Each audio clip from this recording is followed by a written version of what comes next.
Marco Rubio, our current Secretary of State, says that it is not a right, it's a privilege to have a visa. We have certainly seen an escalation in violence. There are a lot of concerns about these visas being handed out.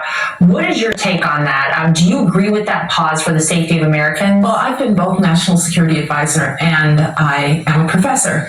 And so I've lived in both of these worlds. And when I was national security advisor, we had to do additional vetting from time to time. I'm not inside, so I can't answer why the vetting might be necessary, but I hope we get the vetting done. There are an awful lot of students who've already been admitted to college who are hoping that they can come. And we have to remember, most of these kids are coming for the right reasons. They want to see this extraordinary country, which is the United States of America, experience its freedoms, and we benefit from that. But I understand that from time to time it's important. I just hope that it can move along so that we can continue. Well, you've been very vocal about AI, and I think this is certainly the next frontier. It gives some of us some pause, for sure. I'm one of those people, but it does feel like, to an extent, we are in an AI arms race in a lot of ways.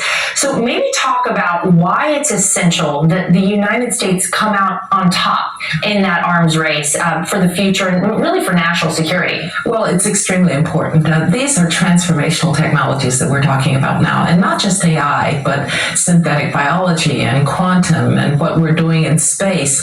There are some scary things about AI, there's no doubt about it, but the conversation between those who are on the frontiers and those of us who worry about society and national security, that has to be a constant conversation. The reason I want to win the arms race is I want a democracy, and ours is the one to win that race. Just imagine, do the thought experiment, if the Soviet Union or Nazi Germany had won the race to the nuclear bomb, we'd live in a very different world. Imagine how China would deal with something if it goes wrong. The way that they dealt with COVID. They'll hide it. They'll lie about it. And so my view is that the United States has to win this race. I want to win this race for sure. Do you see a space where the government maybe should be working with the private sector? You talk about certain regulations may be appropriate here. Do you see that as a private sector kind of coalition with the government? Oh, I absolutely see it as a private sector, a public-private discussion, because this is really very different than the nuclear age where the technology was within government circles. The technology is now an open portal. I will say one thing that I am concerned about is we have the innovation in the United States. We don't want, for instance, Europe to be the regulatory state that's regulating our innovation. And I say this to the Europeans all the time. Push your own innovation frontiers, don't just regulate ours. And so this is a moment when we absolutely have to have those public-private conversations. And I believe you'll find that the private sector wants to be responsible about the use of this kind of technology. They know its power. Mm-hmm. They know that there are potential downsides. They know that human beings have often been better at the knowledge side than the wisdom side when it comes to technology. I'm very excited about what AI can do, although I recognize that we face some challenges as society in trying to make sure that's for good. I want to talk to you, globally. There's so much going on, mm-hmm. and obviously all of your experience. I would love to get your take. You see, obviously, a situation in the Middle East. You see this war between Russia and Ukraine. You see China building up its military as well.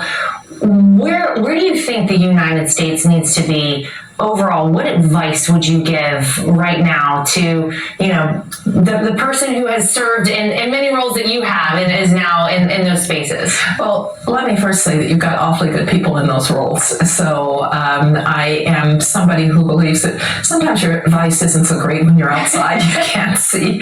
But I will say this, the United States of America is essential in all of these. Great powers don't mind their own business. They try to shape the world. Mm-hmm. And so the shaping of this will be important. You're seeing in what President Trump is doing, you're seeing the fact that he had a call with Vladimir Putin. He's trying to do Iran negotiations. What does that show? It shows that the United States is essential to all of these, and accepting that is extremely important. I used to say that I felt like the Secretary of State was the 911 for the world, that you got that call that said, there's a problem here. I remember once Colin Powell was trying to solve something between Morocco and Spain. I said, why are you doing that? Well, because it's 911 of the world. Yeah. We don't want to have to do it alone. And one of the things that I admire about what we're hearing now from the administration is there does need to be a sharing of the burden with the allies. I was one of those secretaries who went to NATO and to Brussels every year and begged for the 2%. Well, we're getting there finally. That countries are going to try to increase their defense spending, and we will be stronger. These are countries that I believe we can share the responsibility, but the organization of it, the United States has to do that. All right. Well, final question. You, as I pointed out, you had a long career. There are so many young women who I think look to you and they say, what a role model. Somebody to really look up to. What advice would you give to young women out there who are maybe looking to follow in your footsteps? Although I know there are big shoes to fill, what would you say? Well, I could say start as a failed piano major, which is actually what happened. I was supposed to be a concert pianist. Wow. I studied piano from the age of 3, but unfortunately, I wandered into a course in international politics, and I loved it. And I knew what I wanted to be. I didn't know what I wanted to do, but I knew I wanted to be somebody who did things international and diplomatic. So the first thing I would say is find something you love, find something you're passionate about, and then give it your all to be as good at it as you can possibly be, to be expert at it. I'd also say there aren't that many barriers, even if it's a field in which you don't see people who look like you can break through those barriers. Maybe you'll have to be the first. And it's a marvelous thing when your talents and your passion comes together. A lot of life follows from that. I'm a deeply religious person, and I've been enormously grateful that I've been given this opportunity. It's a little bit improbable in some ways, but I'm grateful that I've found passion and the ability to do all of these things, and including to represent the United States of America. Wow. Well, I didn't know this. Next time we see each other, we'll have to do a little ditty on the piano. You've got it. Okay. All right. We know what we're doing. Well, Dr. Condoleezza Rice, thank you so much for being with us. Real pleasure to be